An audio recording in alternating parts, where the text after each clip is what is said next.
In this video, I'm going to compare the new 2023 Jeep Grand Wagoneer with the 2023 Mercedes-Benz GLS 450. These two SUVs lead the pack in the full-size luxury SUV segment, but they are very different in many ways. One focuses on craftsmanship and the other on creature comforts, and both carry a six-figure price tag.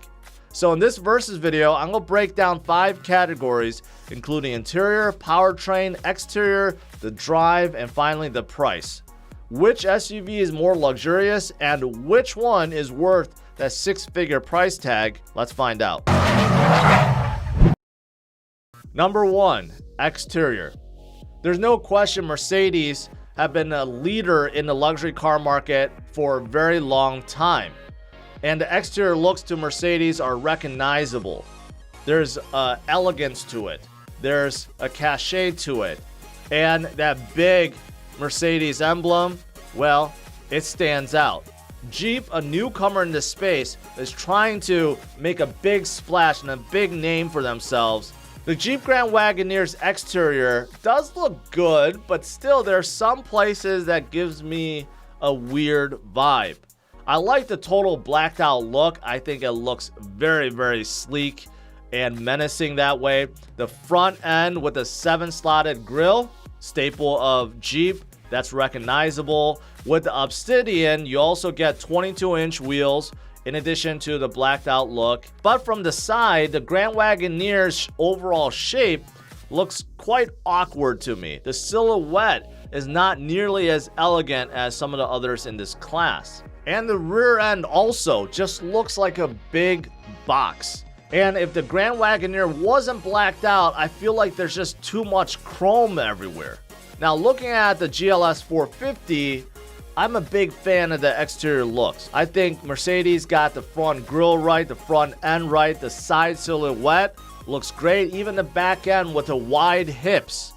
The GLS just looks like a elegant and sporty large full-size SUV. And just like the Grand Wagoneer, you can configure GLS with massive wheels.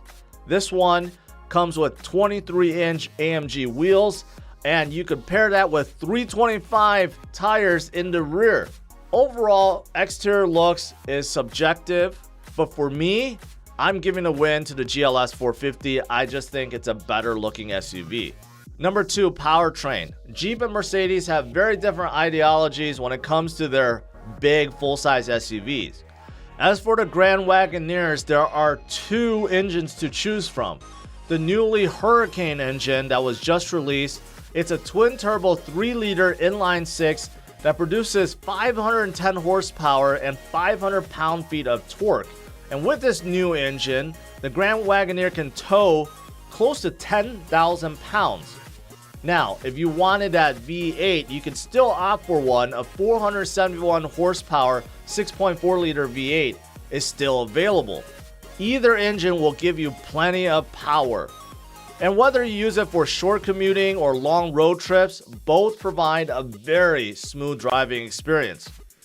However, with all that power, fuel economy isn't the greatest. So expect about 14 miles per gallon in the city and 20 miles per gallon on the highway. Now, as for the GLS, well, the 450 only comes with one engine option. It's a 362 horsepower 3-liter turbocharged i6 that also produces 369 pound-feet of torque. However, this is coupled with a 48-volt mild hybrid system that helps the GLS achieve 18 miles per gallon in the city and 23 miles per gallon on the highway. So yes, it does have less power and less towing capacity, but it has much greater fuel economy. In case you're wondering, a GLS 450 could tow around 7,700 pounds, which is still a lot, but really trails the Grand Wagoneer.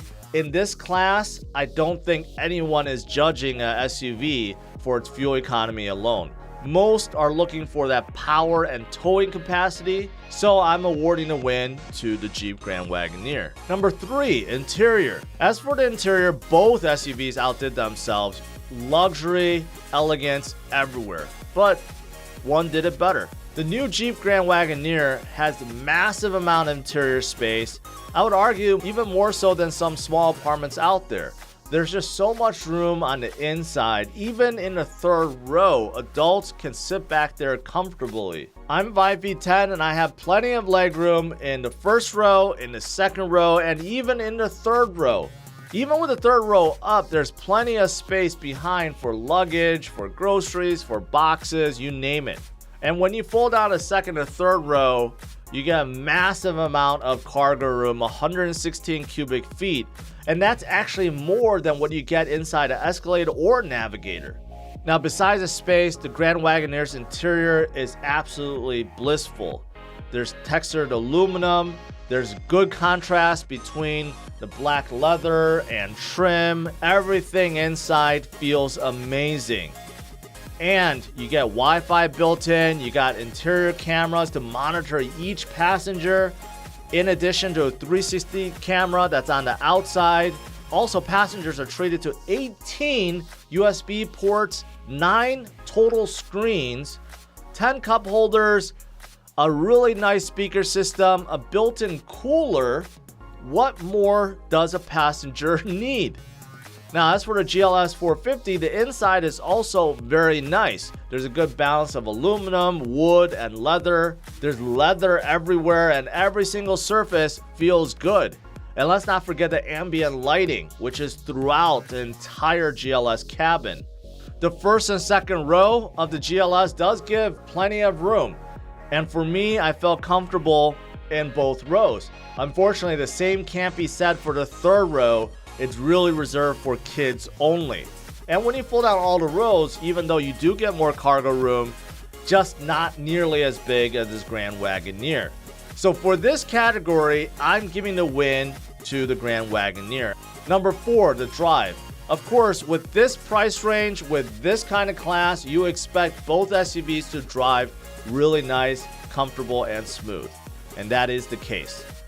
Jeep Grand Wagoneer's air suspension, which is height adjustable, provides a Grand Wagoneer a very, very comfortable ride and very smooth drive as well. Acceleration is no problem for this big SUV. There's plenty of power.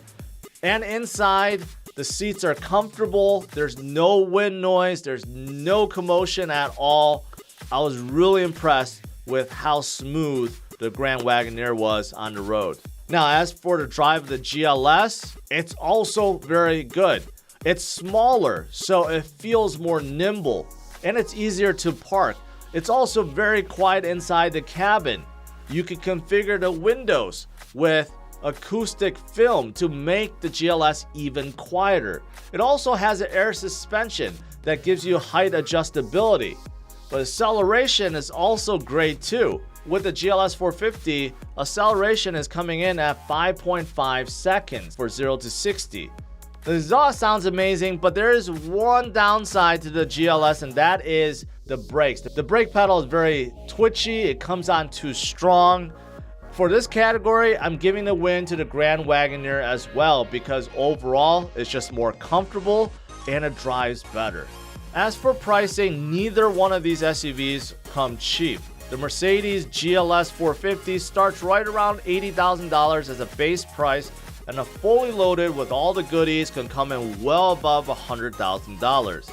Now, the Jeep Grand Wagoneer has a base price of $90,000 and could go up as high as $110,000 with the Series 3 Obsidian trim. The only question is whether or not buyers will buy a Jeep at this price range. Jeep is a newcomer in this space, while Mercedes-Benz is a leader of the luxury segment. So for this category, I'm going to give the win to the GLS 450, simply because Jeep is unproven at this price point within this class, and I do think that Mercedes will end up selling way more GLS 450s than the Jeep Grand Wagoneer. In conclusion, I'm giving the win to the newcomer in this space, the Jeep Grand Wagoneer. It provides a better drive, it has a better interior, also it has a better powertrain, but the GLS does have a better exterior in my opinion and better price. Overall, both of these big expensive full-size SUVs are winners in their own way. Which one do you prefer?